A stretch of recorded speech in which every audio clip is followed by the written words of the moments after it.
नमस्कार मित्रों, target the study point में आपका स्वागत है। हम आशा करते हैं आप लोग बेहतर होंगे, आपकी तैयारी अच्छी चल रही होगी। मित्रों, हम लोग प्लेटफॉर्म पब्लिकेशन की बुक से बायोलॉजी के महत्वपूर्ण क्वेश्चंस को देख रहे थे, जिसके 9 पार्ट को हम लोग देख चुके हैं। ये उसी के क्रम में 10वां पार्ट है। सभी क्वेश्चंस बहुत महत्वपूर्ण हैं। बायोलॉजी के 1500 क्वेश्चंस आप लोगों के साथ शेयर किए जा रहे हैं।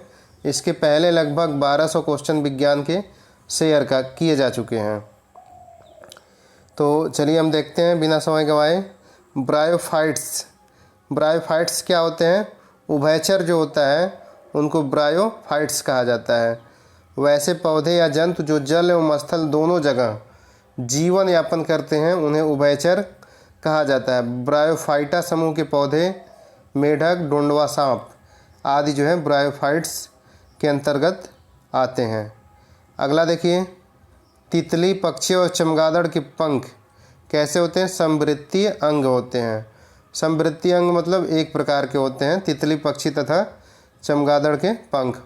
ओजोन दिवस कब मनाया जाता है? तो ओजोन दिवस जो है 16 सितंबर को मनाया जाता है। क्यों मनाया जाता है? 16 सितंबर 1987 ईस्वी को जो है मॉन्ट्रियल प्रोटोकॉल आयोजित किया गया था, जो ओजोन संरक्षण से संबंधित था। उसी दिवस को जो है 16 दिवस को 1994 से विश्व ओजोन दिवस के रूप में मनाया जाने लगा। कई बार पूछा है क्वेश्चन, विश्व ओजोन दिवस कब मनाया जाता है? 16 सितंबर को। क्यों मनाया जाता है? क्योंकि 16 सितंबर 1987 को मॉन्ट्रियल प्रोटोकॉल पारित हुआ था। आगे देखिए, 30 जनवरी को कौन कौन सा दिवस मनाया जाता है? कुष्ठ निवारण दिवस मनाया जाता है, सर्वोदय दिवस मनाया जाता है तथा गांधी जी शहीद हुए थे इसलिए इसको शहीद दिवस भी मनाया जाता है। कुष्ठ निवारण दिवस, सर्वोदय दिवस, शहीद दिवस 30 जनवरी को। 16 सितंबर आपका ओजोन दिवस हो गया। आगे देखिए, निम्नलिखित में से कौन एनेलिडा और मोलस्क के बीच की कड़ी है? तो नियोपाइलाइना जो होता है, नियोपाइलाइना एनेलिडा तथा मोलस्क के बीच की कड़ी है। पक्षियों तथा सरीसृपों के बीच की कड़ी क्या है? आपको बताया जा चुका है, कमेंट करके बताइए।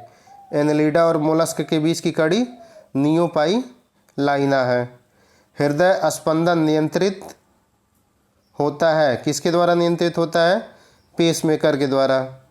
आगे देखिए, नहीं, पेसमेकर तो उसकी गति को आरंभ करता है। जब हृदय सही से नहीं काम करता है तो पेसमेकर के द्वारा उसकी गति को स्टार्ट करने के लिए प्रयोग किया जाता है। सिंपैथेटिक तंत्रिका तंत्र द्वारा जो है हृदय स्पंदन की दर नियंत्रित की जाती है, सिंपैथेटिक नर्वस सिस्टम द्वारा। आगे देखिए, हृदय स्पंदन नियंत्रित सिंपैथेटिक तंत्रिका तंत्र द्वारा नियंत्रित किया जाता है। ऑटोमेटिक नर्वस सिस्टम, केंद्रीय तंत्रिका तंत्र के अतिरिक्त प्राणियों के शरीर में एक और तंत्रिका होती है जिसे ऑटोमेटिक नर्वस सिस्टम कहते हैं। इसका केंद्रीय तंत्रिका तंत्र से घनिष्ठ संबंध होता है। ये शरीर के विभिन्न अंगों जैसे हृदय, रुधिरवाहिनियों, फेफड़ों, अमाशय, गर्भाशय, मूत्राशय एवं अन्य प्रकार की ग्रंथियों के कार्यों एवं उनकी सक्रियता पर नियंत्रण रखता है। इसके कार्य अनैच्छिक हैं। यह 2 प्रकार के होते हैं। अनुकंपी तंत्रिका तंत्र, तो अनुकंपी तंत्रिका तंत्र द्वारा जो है हृदय की धड़कन को नियंत्रित किया जाता है। यह त्वचा में उपस्थित ब्लड वेजल को संकुचित करता है, सैलिवरी ग्लैंड के स्राव को कम करता है, आँख की पुतलियों को फैलाता है, श्वसन दर को बढ़ाता है तथा हार्ट बीट को तेज करता है। अनुकंपी तंत्रिका तंत्र, अनुकंपी तंत्रिका तंत्र द्वारा जो है हृदय की धड़कन को नियंत्रित किया जाता है। ये जो है सैलिवरी ग्लैंड के स्राव को कम करता है, आँख की पुतलियों को फैला देता है, ब्लड वेजल को संकुचित करता है, श्वसन दर को बढ़ाता है तथा हार्ट बीट को भी तेज करता है। अनुकंपी तंत्रिका तंत्र। और भी इसके कार्य हैं, रक्तदाब को बढ़ाता है, रक्त में शर्करा के स्तर को बढ़ाता है। इसका प्रभाव भ्रम, पीड़ा, क्रोध पर भी पड़ता है। अब देखिए दूसरा परा अनुकंपी तंत्रिका तंत्र क्या होता है? यह वेजल को चौड़ा करता है, तंत्र की पुतली का संकुचन करता है, मूत्राशय की पेशियों में संकुचन पैदा करता है। यह आराम और सुख की स्थितियां उत्पन्न करता है। तो अनुकंपी परानुकंपी तंत्रिका तंत्र के कार्य को देख लीजिएगा अच्छे से। कोशिका के बारे में निम्नलिखित में से कौन सा एक कथन सही नहीं है? कोशिकाओं के आकार और अमाप विशिष्ट कार्य से संबंधित होते हैं। कुछ कोशिकाओं के बदलते आकार होते हैं। तो कोशिकाओं का आकार बदलता नहीं है। जंतु कोशिका है या पादप कोशिका है, जैसा आकार होता है उसी तरह से होता है। अगर आकार बदलेगा तो विकार उसमें उत्पन्न हो जाएगा। प्रत्येक कोशिका में निष्पादन की अपनी क्षमता होती है। सभी देह उस ऊतकों में एक ही प्रकार की कोशिकाएं विद्यमान होती है।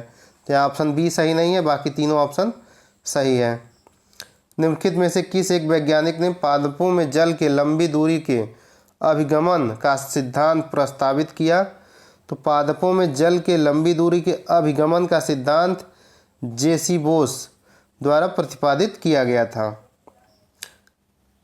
अगला क्वेश्चन देखिए, निम्नलिखित में से कौन सा एक अंग वसा का भंजन कर कोलेस्ट्रॉल उत्पन्न करता है? तो जो यकृत होता है वह वसा का भंजन करके कोलेस्ट्रॉल उत्पन्न करता है।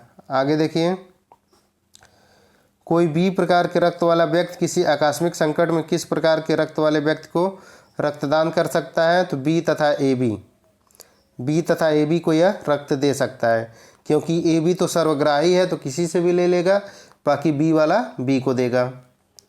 आगे देखिए, निम्न में से किसका निर्माण हमारे शरीर में नहीं होता है?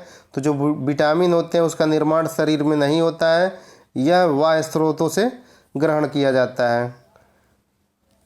अगला देखिए, निम्नलिखित गैसों में से कौन सी प्रकाश संश्लेषण की प्रक्रिया के लिए आवश्यक है? तो कार्बन डाइऑक्साइड गैस प्रकाश संश्लेषण के लिए आवश्यक है। अगर यह नहीं रहेगी तो प्रकाश संश्लेषण की क्रिया नहीं हो पाएगी।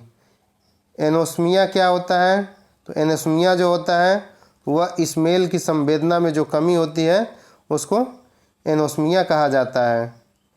घ्राण मतलब सूंघने की क्षमता का कम होना एनोस्मिया कहलाता है। इलास्टिक ऊतक जो हड्डियों को एक साथ पकड़े रहते हैं उन्हें क्या कहते हैं? जो हड्डियों को जोड़ता है वह स्नायु या लिगामेंट कहलाता है। ऐसा ऊतक जो हड्डियों को जोड़ता है वह स्नायु या लिगामेंट कहा जाता है। आगे देखिए, धूम्रपान में शरीर से ऑक्सीजन की कमी हो जाती है क्योंकि रक्त में ऑक्सीजन तत्व की कमी हो जाती है। धूम्रपान से शरीर में ऑक्सीजन की कमी हो जाती है क्योंकि O2 की कमी तथा CO की मात्रा बढ़ जाती है। जो धुआं होता है उसमें कार्बन मोनोऑक्साइड की मात्रा अधिक होती है, वह हीमोग्लोबिन में चला जाता है, जिसके कारण ऑक्सीजन की मात्रा कम हो जाती है, CO की मात्रा बढ़ जाती है। अगला क्वेश्चन देखिए, जलचरों में भूचरों की अपेक्षा श्वसन क्रिया तीव्र गति से होती है देखी जाती है। इसका क्या कारण है? अब देखिए, जल में वायु की अपेक्षा अधिक ऑक्सीजन की मात्रा का घुला होना, वायु में जल की अपेक्षा अधिक ऑक्सीजन की मात्रा का घुला होना, जलचरों में गलफड़ों की उपस्थिति, जल में घुली हुई ऑक्सीजन की मात्रा का वायु में घुली हुई ऑक्सीजन की मात्रा की अपेक्षा कम होना। तो जो वायु में ऑक्सीजन होता है वहाँ ऑक्सीजन ज़्यादा है, जल में ऑक्सीजन कम है। तो जहाँ ऑक्सीजन कम है वहाँ तेज़ी से सांस लेना पड़ेगा, और जहाँ ऑक्सीजन ज़्यादा है वहाँ थोड़ा हल्के से भी सांस लेने में आपको पर्याप्त ऑक्सीजन मिल जाएगी। तो यही कारण है जो जलीय जीव हैं वह तेज़ी से सांस लेते हैं स्थल चरों की अपेक्षा। आगे देखिए, जंतुओं में कौन सा अंग वसा को तोड़कर कोलेस्ट्रॉल उत्पन्न करता है? तो यकृत ही जो है वसा को तोड़ के कोलेस्ट्रॉल उत्पन्न करता है। कोलेस्ट्रॉल की अधिक मात्रा हृदय रोगों को उत्पन्न करती है। कच्चे नारियल से प्राप्त नारियल पानी क्या है? तो जो नारियल पानी है वह बहुल केंद्रक युक्त स्वतंत्र केंद्रकीय भ्रूणकोश है। जो नारियल का पानी होता है वह भ्रूणकोश होता है, ठीक है, बहुल केंद्रक युक्त स्वतंत्र केंद्रकीय भ्रूणकोश। अगला क्वेश्चन देखिए, पर्यावरण किससे बनता है? तो पर्यावरण जो है जीवी घटकों से, भू आकृतिक घटकों से, अजैव घटकों से, सबसे मिलके बनता है। जैव, अजैव तथा भू आकृतिक सबको मिला दीजिए तो वह पर्यावरण बन जाता है। आगे देखिए, पर्यावरण में जितने भी सजीव जंतु होते हैं वे बायोटिक फैक्टर जैविक कारक कहलाते हैं। जैसे सजीव जीव जंतु पेड़ पौधे सभी जो है जैविक कारक हैं, पर्यावरण में पाए जाने वाले निर्जीव वस्तुओं को अजैविक कारक कहा जाए। सूर्य, ताप, जल, वायु, प्रकाश आदि अजैविक है। संवहनी पौधों में पानी ऊपर किसके थ्रू जाता है? तो जाइलम के थ्रू जल जो है ऊपर जाता है, जाइलम जल। खाद्यान्न पूछेगा तो फ्लोएम हो जाएगा।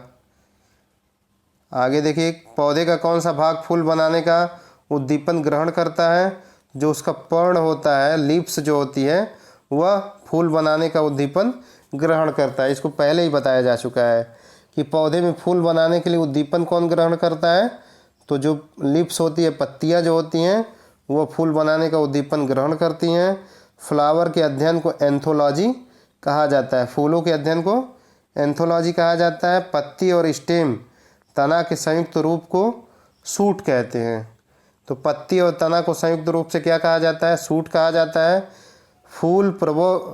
फ्लावर प्ररोह का रूपांतरण है, जो पौधे का लैंगिक भाग होता है। पौधे का लैंगिक भाग क्या है? फूल है। आगे देखिए, सहज प्रणाली का परिवर्धन निम्नलिखित में से कौन सा है? तो जो सहज प्रणाली का परिवर्धन क्या है? प्रणाली की स्वपोषी क्रिया जो है वह सहज प्रणाली का परिवर्धन है। मेंडल के आनुवंशिकता का सिद्धांत किस पर आधारित है? तो मेंडल ने जो है आनुवंशिकता का सिद्धांत किस पे दिया था? लैंगिक जनन पे। आगे देखिए, प्रकाश संश्लेषण होता है, तो प्रकाश संश्लेषण किससे होता है? क्लोरोप्लास्ट में।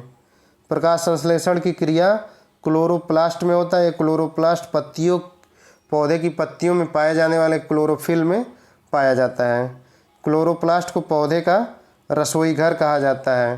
ये भी कई बार पूछा है कि पौधे का रसोई घर क्या है? तो क्लोरोप्लास्ट है। क्लोरोप्लास्ट में ही प्रकाश संश्लेषण की क्रिया होती है। लैंगिक जनन से आनुवंशिक विचरण कैसे होता है? तो जीन के माध्यम से भी होता है, क्रोमोसोम्स में बदलाव से भी होता है, जीन के सम्मिश्रण से भी होता है। लैंगिक जनन से आनुवंशिक विचरण जीन के सम्मिश्रण से, क्रोमोसोम्स में बदलाव से, जीन के मिश्रण से होता है। आगे देखिए, निम्न में से कौन सा अधिक स्थित पारितंत्र है? तो सर्वाधिक स्थित पारितंत्र जो होता है वह महासागर होता है। सर्वप्रथम जीवन की उत्पत्ति महासागरों में ही हुई थी और यह सबसे अधिक स्थिर पारिस्थितिकीय तंत्र है। कई दफ़ा पूछा हुआ है। तो सबसे अधिक स्थिर पारिस्थितिकी तंत्र क्या है? महासागर है। नवजात शिशुओं में कितनी हड्डियां होती हैं? तो लगभग 300 हड्डियां पाई जाती हैं नवजात शिशुओं में। अवयस्क मनुष्यों में 206 हड्डियां पाई जाती हैं। हरे पौधे किसकी उपस्थिति में भोजन बनाते हैं? तो यह प्रकाश की उपस्थिति में भोजन बनाते हैं। हरे पौधे प्रकाश की उपस्थिति में प्रकाश संश्लेषण क्रिया द्वारा भोजन का निर्माण करते हैं। प्रकाश संश्लेषण की क्रिया क्लोरोप्लास्ट में होती है। आलू किसका संशोधित रूप है? तो आलू क्या है? तना है। जो तना है उसका एक कोड है, हद कर दी आपने। तो हल्दी, अदरक, ऐसे मतलब है ये सब तने के अंतर्गत आते हैं। अब देखिए, तने में क्या आ गया? अदरक आ गया, हल्दी आ गया, ओल आ गया, अरबी आ गया, प्याज आ गया, लहसुन आ गया इत्यादि। तना के रूपांतरित रूप है। मूली, गाजर, चुकरकंद, शलजम, शकरकंद में खाने योग्य भाग जो है जड़ होती है। तो मूली, गाजर, चुकंदर, शलजम तथा शकरकंद का खाने योग्य भाग क्या है? जड़ है। अमीबा अपना आहार किस प्रक्रिया से ग्रहण करता है? तो अमीबा जो आहार है जीव द्रव्य कुंचन के माध्यम से ग्रहण करता है। ये महत्वपूर्ण क्वेश्चन हो सकता है। अमीबा अपना आहार जीव द्रव्य कुंचन के माध्यम से ग्रहण करता है। आगे देखिए, बीजों के प्रकीर्णन की सेंसर विधि पाई जाती है। किस में पाई जाती है? कपास में। तो जो कपास में जो है बीजों के प्रकीर्णन की सेंसर विधि पाई जाती है। अगला क्वेश्चन देखिए, लिटमस अम्ल क्षार सूचक प्राप्त होते हैं। तो लिटमस लाइकेन से बनता है। लाइकेन शैवाल तथा कवक के सहजीवी संबंधों से बनते हैं। तो शैवाल कवक मिल के लाइकेन बनाते हैं। लाइकेन क्या बनाता है? लिटमस बनाता है। अम्ल जो है नीले लिटमस को लाल कर देता है। अनिल से याद कर लीजिए। आगे देखिए, निम्नलिखित में से कौन सा पादप रेशा तने से प्राप्त किया जाता है? तो जो तने से प्राप्त किया जाता है वो सनई होता है। कपास जो है बीज से प्राप्त किया जाता है और सनई जो है तने से प्राप्त किया जाता है। मादा जनन पथ में पहुंचने के पश्चात मानव शुक्राणु अपनी निषेचन क्षमता सुरक्षित रखते हैं। किस में रखते हैं? कितनी देर तक? तो 20 मिनट तक।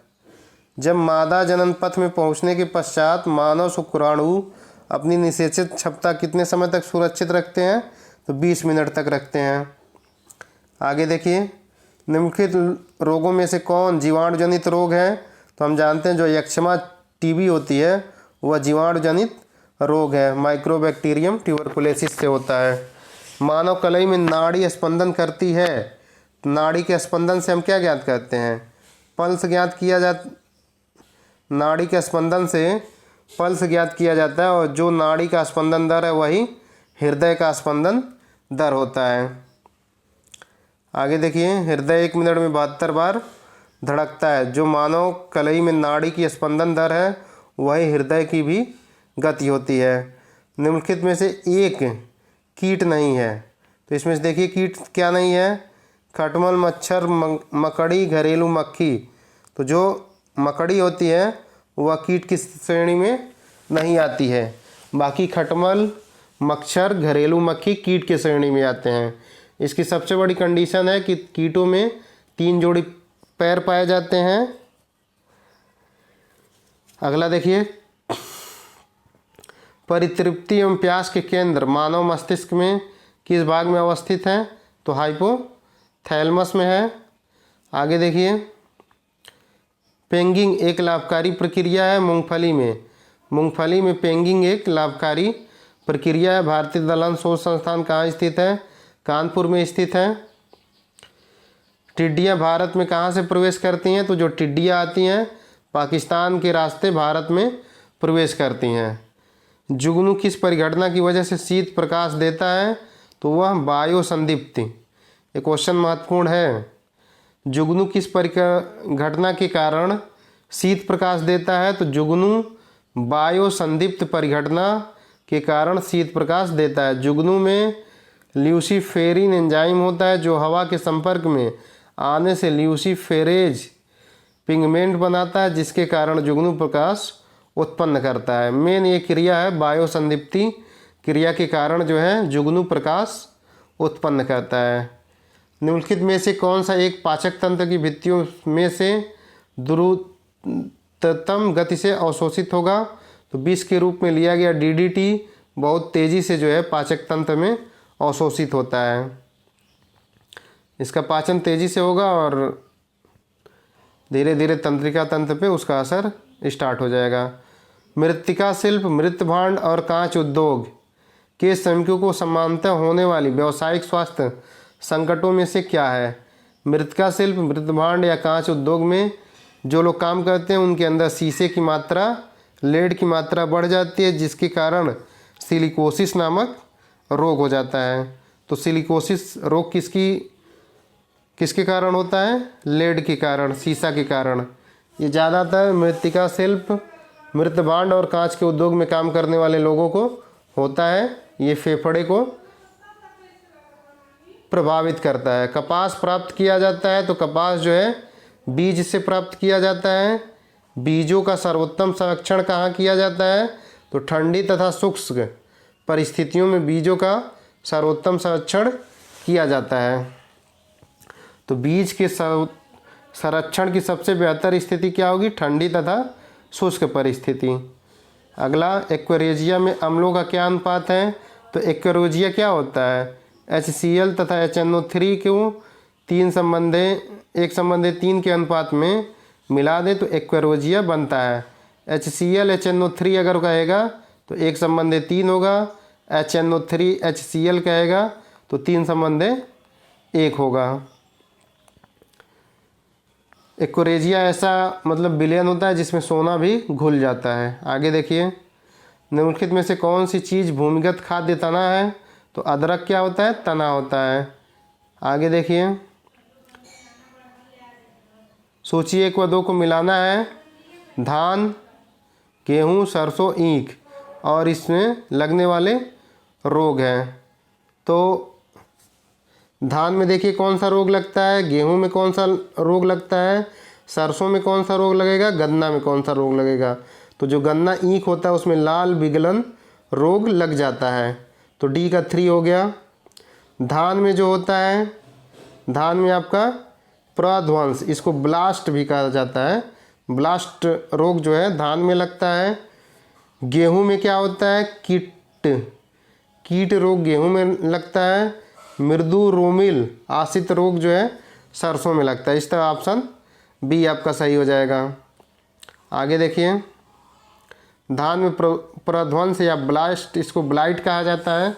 धान में प्रध्वंस या ब्लाइट रोग हो गया। किट्टू रोग गेहूं में लगता है। सरसों में मृदु रोमिल आसित रोग लगता है। गन्ना में लाल सड़न या लाल विगलन रोग लगता है। आलू उदाहरण है। आलू क्या, रूपांतरित तना है, अभी आपको बताया गया। अगला क्वेश्चन देखिए, मनुष्य के मुख में सैलिवरी ग्लैंड पाई जाती है जिससे लार स्रावित होता है। तो लार का स्राव किससे होता है, सैलिवरी ग्लैंड से होता है। लार में टाइलिन नामक एंजाइम पाया जाता है जो स्टार्च यानी कि कार्बोहाइड्रेट को शर्करा में परिवर्तित करता है। सैलिवरी ग्लैंड 3 जोड़े होते हैं इनमें, जिसमें पैरोटिड ग्लैंड सबसे बड़ी होती है। कभी कभी वायरस से पैरोटिड ग्लैंड इन्फेक्टेड हो जाती है जिसके कारण मम्स नामक रोग हो जाता है। पैरोटिड ग्लैंड सांप में पॉइजनियस ग्रंथ के रूप में कार्य करती है। विटामिन सी का सबसे अच्छा स्रोत क्या है, तो नींबू है। खट्टे फलों में विटामिन सी पाया जाता है। सर्वाधिक आंवले में पाया जाता है। मानव शरीर में सबसे प्रचुर मात्रा में पाया जाने वाला तत्व क्या है, तो कार्बन है। आगे देखिए, मोतियाबिंद किससे संबंधित बीमारी है, आँख से। पीलिया, इसमें यह आता है, तो पीलिया यकृत को प्रभावित करता है। मधुमेह जो है आपका पाचन तंत्र से संबंधित है। स्टेमाइटिस बीमारी जो है जीभ से संबंधित है। तो इस तरह से ऑप्शन आपका बी सही हो जाएगा। मोतियाबिंद आँख है, पीलिया यकृत है, मधुमेह पाचन तंत्र या अग्नाशय है, स्टेमाइटिस जीभ है। अगला क्वेश्चन, निम्नलिखित में से कौन सी जड़ है, तो जो गाजर होती है जड़ है। एक पेड़ की पत्ती लाल कांच में देखी जाने पर दिखाई देगी, तो पत्ती हरी होती है, लाल कांच में देखेंगे तो वह काली दिखाई देगी। अगला क्वेश्चन देखिए, भारत में हरित क्रांति का जनक किसे माना जाता है, एम.एस. स्वामीनाथन को माना जाता है। और विश्व में नॉर्मन बोरलॉग को माना जाता है। एक क्वेश्चन पूछता है, नॉर्मन बोरलॉग को जो है नोबेल किस क्षेत्र में दिया गया था, कमेंट करके बताइए। पौधों में क्लोरोफिल बनाने के लिए कौन सा तत्व सहायक होता है, तो मैग्नीशियम सहायक होता है क्लोरोफिल बनाने के लिए। अगला क्वेश्चन, प्रकाश संश्लेषण का अंतिम उत्पाद क्या है, तो प्रकाश संश्लेषण में अंतिम उत्पाद जो है कार्बोहाइड्रेट बनता है। विटामिन ए की कमी के कारण क्या होता है, तो नाइट ब्लाइंडनेस हो जाती है, रतौंधी हो जाती है। मानव शरीर में रक्तचाप किसके द्वारा नियंत्रित होता है, तो अधिवृक्क के माध्यम से रक्तचाप का नियंत्रण किया जाता है। अगला क्वेश्चन देखिए, निम्नलिखित में से किसकी उपस्थिति के कारण गिरगिट रंग बदलती है, तो वर्णकी लवक के कारण। आयोडीन की कमी के कारण क्या होता है, तो घेघा रोग हो जाता है। अगला क्वेश्चन देखिए, प्रचुरतम मात्रा में खाद्य प्रोटीन के 2 ज्ञात स्रोत निम्न में से क्या है, तो सोयाबीन और मूंगफली में सर्वाधिक प्रोटीन पाया जाता है। अगला क्वेश्चन देखिए, पुरुष में मरकरी की विषाक्तता से कौन सा रोग हो जाता है, तो मरकरी की विषाक्तता से मिनीमाता रोग हो जाता है। गुणसूत्रों में क्या होते हैं, गुणसूत्रों में डीएनए प्रोटीन होते हैं। अगला क्वेश्चन देखिए, मूत्र का रंग पीला क्यों होता है, यूरोक्रोम की उपस्थिति के कारण मूत्र का रंग पीला होता है। निम्नलिखित में से कौन सा सहजीवी नाइट्रोजन यौगिकीकरण जीवाणु है, तो राइजोबियम जो होता है सहजीवी नाइट्रोजनीकरण जीवाणु है। आहार में लवण का प्रमुख उपयोग क्या है, तो लवण जो है प्रमुख उपयोग भोजन के पाचन में के लिए अपेक्षित हाइड्रोक्लोरिक एसिड उत्पन्न करना है। लवण का क्या कार्य है, HCl जो है लघु मात्रा में पैदा करना। निम्नलिखित में से कौन सा जैव निम्नीकरण है, तो जैव निम्नीकरण वे पदार्थ होते हैं जो आसानी से अपघटित हो जाते हैं। तो कागज़ जो हो गया वह जैव निम्नीकरण है। DDT एल्युमिनियम प्लास्टिक बायोडिग्रेडेबल नहीं है, इनका क्षय नहीं होता है। आगे देखिए, महत्वपूर्ण क्वेश्चन है ये। निम्नलिखित में से कौन सा पशु रुधिरहारी है? तो जो मच्छर है वह रुधिर का आहार ग्रहण करता है। वैसे पशु जिनका ब्लड होता है उसे रुधिरहारू कहते हैं। मादा मच्छर जो होता है वह खून चूसती है, जबकि नर मच्छर खून नहीं चूसते हैं। नर मच्छर के डैने बड़े होते हैं मादा मच्छर की अपेक्षा। तो ये भी एक क्वेश्चन पूछता है कि कौन खून चूसता है, कौन नहीं चूसता है। गुर्दे, किडनी का क्रियात्मक इकाई क्या है? नेफ्रॉन है। तंत्रिका तंत्र की न्यूरॉन है। हमारे शरीर में त्वचा की सतह के नीचे मौजूद वसा किसके विरुद्ध अवरोधक का कार्य करता है? तो शरीर से ऊष्मा की क्षति नहीं होने देता है। हमारे शरीर में त्वचा की सतह के नीचे जो वसा मौजूद होती है वह शरीर से ऊष्मा की क्षति नहीं होने देता है। मनुष्य की लाल रक्त कोशिकाओं का जीवन काल कितना है? 120 दिन है। गर्भाशय भूमि के लिए वैकल्पिक शब्द क्या है? तो उसके लिए यूटरस जो है शब्द उपयोग किया जाता है। सामाजिक वानिकी क्या है? सरकारी स्वामित्व वाली भूमि पर उपयोगी पौधे को उगाना और उनकी व्यवस्था करना सामाजिक वानिकी कहलाता है। ये क्वेश्चन 2-3 बार पूछा है। सामाजिक वानिकी क्या है? सरकारी स्वामित्व वाली भूमि पर उपयोगी पौधों को उगाना और उनकी व्यवस्था करना सामाजिक वानिकी कहलाता है। अगला क्वेश्चन देखिए, निम्न में से कौन सी पारिस्थितिकी तंत्र में एक दिशीय प्रवाह होता है? मतलब पारिस्थितिकी तंत्र में किसका प्रवाह एक दिशा में होता है? तो जो ऊर्जा होती है ऊर्जा का प्रवाह एक दिशीय होता है। आगे देखिए, करंजी पुष्प के 12 वर्ष में एक बार खिलने का कारण क्या है? प्रकाश अवधि है। प्रकाश अवधि के कारण करंजी पुष्प 12 वर्ष में एक बार खिलता है। मानव त्वचा बिना छाले पड़े अधिकतम कितना तापमान सह सकती है? तो 40 डिग्री सेल्सियस। एक वयस्क पुरुष के लिए सामान्य हीमोग्लोबिन मात्रा प्रति 100 ml रक्त में कितनी होती है? 14.5 ग्राम होनी चाहिए हीमोग्लोबिन की मात्रा प्रति 100 ml। रेशेदार अस्थि जोड़ पाए जाते हैं। कपाल कोशिकाओं में जो है रेशेदार अस्थि जोड़ पाए जाते हैं। 19 से 21 दिन की अवधि का उल्लेख किया जाता है। किस लिए किया जाता है? देखिए, रजोधर्म के ठीक बाद रजोधर्म चक्र की वह अवधि जिस दौरान सबसे अधिक निषेचन की संभावना होती है। नहीं, इसमें मुर्गी के अंडे को सेने की अवधि जो है 19 से 21 दिन है। हालांकि इस क्वेश्चन पे डाउट लग रहा है, आप लोग इसको छोड़ दीजिए। मछली का एयर ब्लैडर वायु आशय किस रूप में कार्य करता है? तो जो एयर ब्लैडर है वह सहायक श्वसन और द्रव्य स्थैतिक अंग दोनों के रूप में कार्य करता है। हमारे शरीर में कुल कितनी मांसपेशियां हैं? तो 656 मांसपेशियां हैं। अगला क्वेश्चन, पटसन के रेशे क्या हैं? द्वितीयक फ्लोएम से ब्लास्ट रेशे हैं। विलीन जैव का सूक्ष्म जैविक उपयोग निष्पादित किया जा सकता है ऑक्सीकरण के द्वारा। अगला क्वेश्चन देखिए, कवक द्वारा पैदा किया जाने वाला सामान्यतः पादप रोग क्या है? तो गेहूं का जो भभ्रू कीट रोग है वह कवक से उत्पन्न होता है। गेहूं का जो भभ्रू कीट रोग है वह कवक के द्वारा उत्पन्न किया जाता है। नींबू का कैंकर रोग जो है जीवाणु के कारण उत्पन्न होता है। तंबाकू का मोजेक रोग TMV तंबाकू मोशिक वायरस जीवाणु द्वारा उत्पन्न होता है। तो नींबू का कैंकर रोग भी जीवाणु से है, तंबाकू का मोजेक रोग भी जीवाणु से है, लेकिन गेहूं का बभ्रू कीट्स रोग जो है कवक से होता है। कैलस निर्माण के लिए सर्वाधिक शक्तिशाली ऑक्सीन क्या है? 2,4-D जो है कैलस निर्माण के लिए सर्वाधिक शक्तिमान ऑक्सीन है। यह एक वीडीसाइड खरपतवार नाशी है। तो 2,4-D क्या है? खरपतवार नाशी है। अगला क्वेश्चन देखिए, दृष्टि की यथार्थता किसका काम है? तो शंकु कोशिकाओं का है। शंकु कोशिकाओं का काम दृष्टि को यथार्थता प्रदान करना है।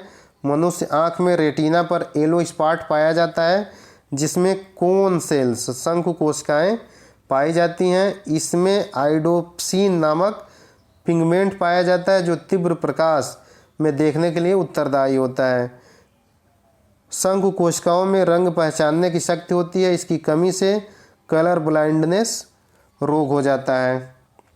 कलर ब्लाइंडनेस एक जो है आनुवंशिकी बीमारी है। उल्लू में केवल रोड सेल पाया जाता है, जिसके कारण इसे रात में दिखाई देता है। तो मित्रों, ये कुछ महत्वपूर्ण क्वेश्चन थे।